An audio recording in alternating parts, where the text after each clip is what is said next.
Let's take a look at what's going on with Dogecoin today, guys. All right, so here's what I'm looking at. Dogecoin has been really cheap right now. It's at .12401 approximately, and yeah, it's really cheap compared to what it was before. Let's see. I've been making videos all in here. I kind of stopped in this area, maybe, or actually maybe in this area as we've been going down. I think the last couple of videos have been somewhere over here. Anyways, basically we're trending down, and I'm kind of wondering if we're going to bounce up right now, because let's take a closer look. We're on the daily time frame of Dogecoin to Tether on Binance, and we have support right here on the daily, support right here, and support right here. It looks like we're holding support at this level for now. If we break through it, then maybe we'll go down to this level around 10 cents. What is it? Actually, maybe it's a little bit lower. It depends on where you drag this Fibonacci retracement level, the bottom of the Fibonacci. I had it somewhere right here before, so that was like 10 cents or like 9 cents approximately. I drug it to the bottom of this little wick right here. It depends on what chart you're looking at too, because like this big huge wick isn't on the Coinbase chart. But anyways, let's see. And I just have a bunch of lines on my Coinbase chart right now, or I'd use that one. All right, so basically we have this support. Let's see if we break it to the downside. Also, we have resistance. So we have resistance, resistance, resistance, resistance going down for a long time, it seems like. All these are daily candles. Each one is a day, so all these have been one day. Basically, we've been trending down. We're holding support right now.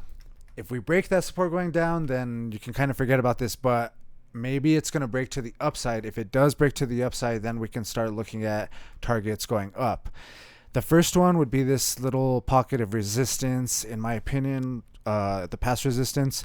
So we came up, resistance, came up, resistance, came up, resistance. We also kind of found support right there, but we broke the support and went down. But if we break this big resistance going to the upside, this might give us some trouble. We're looking at the past resistances for future resistance. So we came up. This might give us some trouble. If it does, then it's possible that we could just go down, and this next Fibonacci retracement level going to the downside would be the next level that I'd be looking at. Same if we broke down, I would be kind of looking at this Fibonacci retracement level, wherever the bottom is on this one, the previous bottom.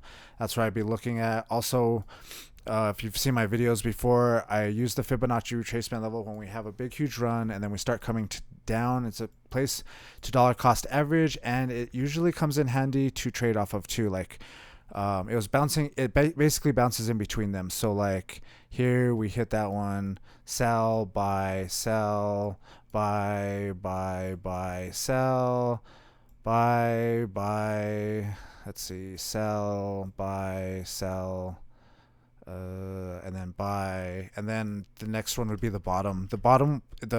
This last line is actually the bottom of the run though. So basically how we draw this is we find the bottom of the run. We get the Fibonacci retracement tool. We drag from the bottom of the run, and then we drag to the top of the run. So like when we have like a big huge run, then we think it's ending. We have a big huge run. We think it's ending. Then we could start drawing the Fibonacci retracement tool, or Fibonacci retracement, whatever you call it, from the bottom to the top. Then we have that little box, and then as long as we don't break through it, then it's still pretty much intact. And right now we're still intact. But what I was saying is, if we continue to go down, the next spot that I'd be looking for is the bottom or the last Fibonacci retracement. Like, what is it, 0% or 1%? I don't know. There's also these other bottoms down here though, and we've went lower. So I don't know. I mean, hopefully we don't have to go that low, and hopefully we can get a bounce right now and start maybe turning around. That's basically why I was making the video, is because I'm wondering if we're going to hold support right here and we're going to bounce out of this and maybe at least get a nice little run to the upside. Like I said, it seems like really good prices, .124 compared to like what we were trading at in this area around, let's see, the bottoms down here were around 15 cents. The tops up here were around 28 cents, somewhere around there. So yeah, let me know what you guys are thinking. If you guys liked the video, hit the thumbs up. Actually, you know what? I'll try to start making more videos. Maybe like weekly videos though. I'm not sure if I could do dailies. I'll try, but it might be weeklies because I am gonna try to change my work schedule. All right. If you guys liked the video, hit the thumbs up. And if you, if you guys like the video, hit the thumbs up. All right. Peace.